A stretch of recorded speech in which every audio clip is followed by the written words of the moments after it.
Inventory's low, Paul. Inventory's. Yeah, they're selling them as fast as they can make them, Rock. Yep.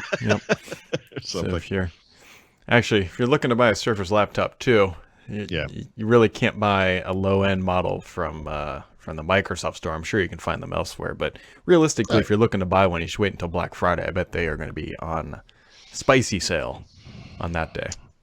Yeah, it's a good point. From like Best Buy and other retailers. I like this laptop a lot. So do I. I have the first and second gen.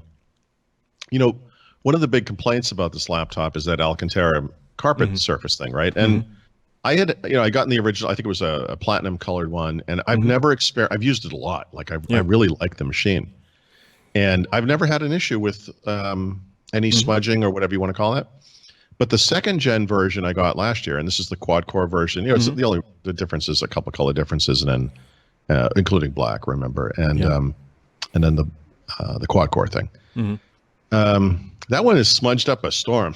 I don't know if it's like the color or something, but it is what people complain about. Like it looks like, you know, you get like an old laptop, it's got those grease print. It's like that, except it's in like a carpet. Maybe you can get like a steam cleaner and like. I know. I want to clean it, but it's weird because the other one never had a problem, and I used the older one more than I've used the younger one. What if you could put Scotch Guard on it? I think it has something like that on it, actually. I think that's how it ships from the factory. It's like it's like an aftermodel thing, like the dealer puts on. Yeah, it charges like a fee. It's got a spoiler on a laptop. You know, we cut a sunroof into it. It looks stock. Don't mind the leaking. The leaking is fine. Just don't carry it's a feature. It's actually just hydrating you. Yeah. So anyway, if you're looking to buy a Surface laptop too, most of that stuff sold out because Microsoft is going to be revving that here in a week. Is it a week? Have you heard? I mean, I know the AMD thing, but have you heard anything about a form factor change? I assume they're going to add Type C. Okay. Do you think it's Type C instead of A or in addition to? That I don't know. What I would love is Type C that charged instead of the. Well, right. So on Surface Book 2, it does charge, right? So it's slower supposedly than the Surface connector or whatever that thing's called. I don't. In my experience, that hasn't really been the case. It charges pretty fast. Like it actually works pretty well. If they brought like a fast charge capability with it, that would be nice. Yeah. So. That is that. I'm once again trying not to sneeze because apparently it's allergy season over here in the Midwest. Right. I'm not really west. I guess I'm like mid. I would say Middle East, but that's a different part of the world. Brad lives in the Middle East.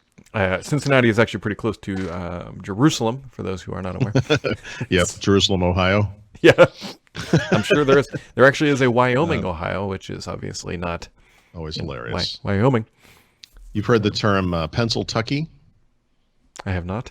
So Pennsyltucky is a negative reference to the hickier parts of Pennsylvania, the inference being that you're part Pennsylvanian, part Kentuckian, as if people from Kentucky somehow are hillbillies or something, when in fact, obviously, the best bourbon in the world comes from there. Actually, maybe the only bourbon. No, not the only bourbon. But anyway, don't worry about that stuff. Yep. It's a negative connotation.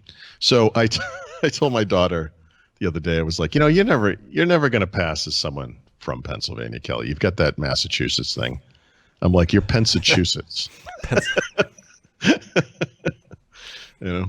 So it's the same idea. Yeah. Well, that's it. There's not really a whole lot else going on. There is an Xbox Insider Xbox event today, and Microsoft was on Twitter talking about xCloud information, so we should be all looking out for that. I think that's 3 p.m. Pacific time. Yeah, nicely timed. Timed. It's always right in the smack. So here's what's interesting about the Inside Xbox stuff. Microsoft PR routinely tells me that it's back, like as if it had gone away or something. Yeah. But every time there's a new episode, it's like Xbox Insider is back. And actually, lately, this year certainly, they've been using these videos, these video events, whatever you want to call them, to release news information. So actually, like you said, I mean, this will be one to watch for sure if you're interested in Xbox. So Not if you're just bored and your wife's out or whatever. Yep, those people. That is coming back. My roofers are back today. Actually, I hear them cloud hopping around up there fixing my chimney, which they screwed up and now have fixed. And you saw the pictures of the towering trees in the circle that are no more. I did. I've got a nice clear sight line to my neighbor's house across the street. I've already told him he needs to paint his house. And just making friends in the neighborhood. I recommended that he paint it so it looks like a tree. Yeah. So from my view, it just looks the same. Mm-hmm. Mm-hmm. Yep. Yeah, the other one, I believe it's Xiaomi is how you pronounce it. They're correct. Alpha Mi Mix Alpha. I don't know. That's it. Basically just an all screen, literally like an all screen, except for the camera bump thing on the back, which is great until you need to put a case on it. But yeah, that's the problem with all these things. By the way, my review of the Note 10 Plus will be out today. Oh, nice. It's going to be pretty long. It's complicated. I think maybe that's what I should call the review. It's complicated because it's a fantastic phone. It really is. And then there's a but, and there's a bunch of stuff at the end of the but. But it has the design of this thing physically, and or I should say visually, is beautiful. Especially if you get that Aura Glow thing. You can't have that not in a case. You kidding me? It's like a hot bar of soap in a shower. Like, you spend all your time like trying to catch it. I mean, you have to cover it in a case, and it kind of ruins. It's aside from the thing you're looking at, which is the front screen. I mean, you basically have to cover the rest of it because otherwise you're screwed. Yeah. Yeah, I mean and then you have phones like the Galaxy Fold, which there's a YouTube channel called Jerry Rigs Everything, and basically this guy just destroys stuff. Right. But what he really does that I actually find interesting is he takes like hardness picks, and then he puts a number 1 through 10 and actually tells you how hard the actual screen is. And the Galaxy Fold does not even pass a thumbnail. So I was going to say, does he have a negative number rating? Because like most phones last up until like a 7 or 8 hardness, and this is quite literally you can indent that screen with your thumbnail, with your fingernail. Yeah. So don't hit it wrong as you're tapping something. This phone, let me see. I just want to get the phrase right. Like if I try to do the fingerprint thing, it says press a little harder, and by press a little harder, it means press the shit out of it because this little pansy press thing I'm doing is not cutting it. Like, and what you don't want to do on an $1,100 phone is press into it. Yeah. You know what I mean? Like I want to be a little ginger about it, but not like you, Brad, but ginger, the other ginger. Don't want to be ginger. I was unaware that this was called Personal Attack Daily. Sorry, but the other fun thing about the Fold now is when you turn it on, there's a warning screen that says don't press hard on the screen, don't get anything in between the screens when you close it, don't use your thumbnail. Basically, just don't use the phone. Like you're supposed to buy it, put it up on a pedestal, observe it, but do not use the Fold. Fold it to a nice angle and just regard it from a distance. Maybe put on a little rotating Lazy Susan, maybe a powered one so it's rotating for you. It's like those drug ads you see on TV. It's like if you suffer from, and then there's like a huge list of everything that anyone's ever suffered from. This might not be the drug from you, but seriously, ask your doctor. Actually, I want to know how they came up with the name Lazy Susan. Actually, there's probably some guy at like a dinner table in like 1704, and Susan was on the other side of the table and needed salt. He's like, "God damn it, Susan!" And then it's like, if only this table spun. When you, I, and everyone else who's watching this Googles this term, I will say that this type of thing is probably the #1 source of family Google searches in my house where we're talking about something. It's like, I wonder where that comes from. It's like, what does the phrase, whatever, grain of salt, take it with a grain of salt mean, which I actually do know what that one means. But like those kind of, I don't know what that is, an idiom or whatever that is. Don't look a gift horse in the mouth or whatever it is. Yeah. Like what's that from? And it's always from some, excellent ancient thing or whatever. And there's a reason. Yeah. And I'm sure Susan is very lazy. She's probably also a ginger. Certain details are needed in life. Some, not so much. Not so much. So anyways, tomorrow's show should be pretty interesting, I would suspect. So we will, you got anything else for today, Paul? Thing, yeah.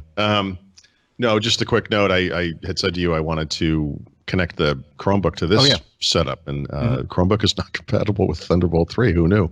Wow, it'll be like a Surface Laptop 3. Was the tweet. I said, what did Microsoft design this thing? With the Surface team. Yeah, so I sort of thought, like, maybe I just don't understand technology 30 years in, but it seemed to me like a Thunderbolt 3 dock would just do like a USB-C pass-through kind of thing. Yeah. And the answer to that is no, that's not how that works. So No. I suspect, and I'm not going to, well, maybe I will test eventually, but I suspect like a USB C dock would work, right?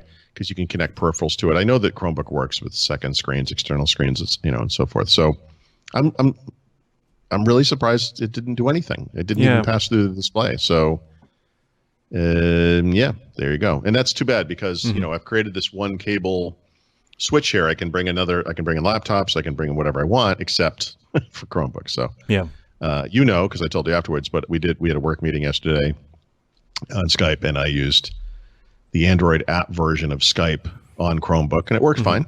I didn't have a headset on or anything, but whatever. It was, quick meeting. And that'll be the next thing for people following the Chromebook shares. I'm going to write about Android apps next, and possibly as soon as today. That's where I'm at. So I got the note thing. That's going to be the big thing. The note review it's going to be pretty long, like 3,000 words long. Wow. Yeah, it's pretty big because there's just a lot of stuff. And the funny thing is, like, I love it. Like, I love it. Like, I could use this. And, it's complicated for me personally because I'll get a OnePlus 7 or T. I'll get an iPhone is coming. Eventually, hopefully the Huawei will come. And so I'm always kind of switching phones. Like, this is one I could use, but the list of like things that I kind of have wrong with it is really long. And none of them are fatal, but it's like in writing it down, it's like, there's a lot. It's a surprising number of things I'm not a fan of for a device I actually really love. Yeah. It's that's what I mean by it's complicated. It's hard to explain. Gotcha. So it's easy to explain. I'm going to write it in a review. It's hard to explain here with you. But. Well, I'm looking forward to that, maybe. All righty. All right. Well, that wraps it up for today, folks. We will be back tomorrow, same time, same place, and unfortunately, same people. Wow.